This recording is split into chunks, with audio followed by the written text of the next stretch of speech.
চাঁপি মহিষাদলের কাছে একটি গ্রাম চাঁপি।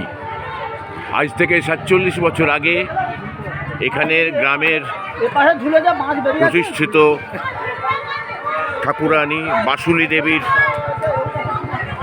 বাৎসরিক পুজো উপলক্ষে এই মকর সংক্রান্তিতে পৌষ মেলা এরা অনুষ্ঠিত করে। 4-5 দিন ধরে এই মেলা হয়। এই মেলায় 4-5 দিন ধরেই বাচ্চাদের, এই গ্রামের সমস্ত বাচ্চা, বুড়ো, ছেলে, বউ সবকে নিয়ে নানা রকম প্রতিযোগিতা হতে থাকে। কবিতা আবৃত্তি, গান, খেলাধুলোর প্রতিযোগিতা হতে থাকে। এটি একটি মননশীল মেলা।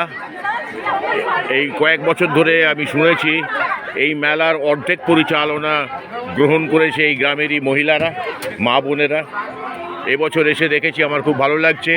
এরা প্রতিযোগীকে এই পরিবেশ রক্ষার জন্য চারা গাছ, প্রতি অংশগ্রহণকারীকে এরা চারা গাছ দেয়। এবছর আরও ভালো লেগেছে যে এরা একটি রক্তদান শিবির আয়োজন করেছে। রক্তদানের একটা ইতিহাস আছে। অনেক রকমভাবে মানুষের শরীরে রক্তের অভাব পূরণ করার চেষ্টা হয়েছে ইনিশিয়ালি। কখনো কখনো মানুষকে কেটে তার রক্ত খাওয়ানো হয়েছে অনেক রকম পদ্ধতিতে। পরে 1930 বা 33-এর মধ্যে কোনো এক সময়ে এইভাবে যে এই বৈজ্ঞানিকভাবে রক্ত গ্রহণ করে মানুষের শরীরে রক্ত দেওয়া শুরু হয়েছে। এবং এতে আমি ঠিক মনে করতে পারছি না, কার্লস সামথিং,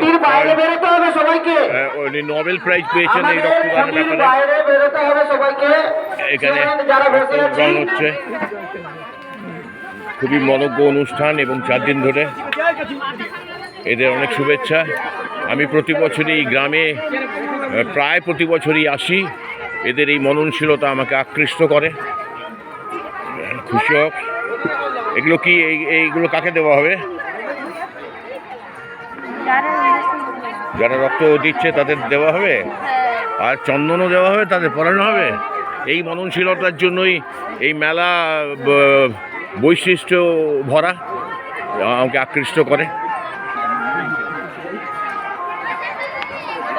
আজকে যাত্রা হবে এখানে।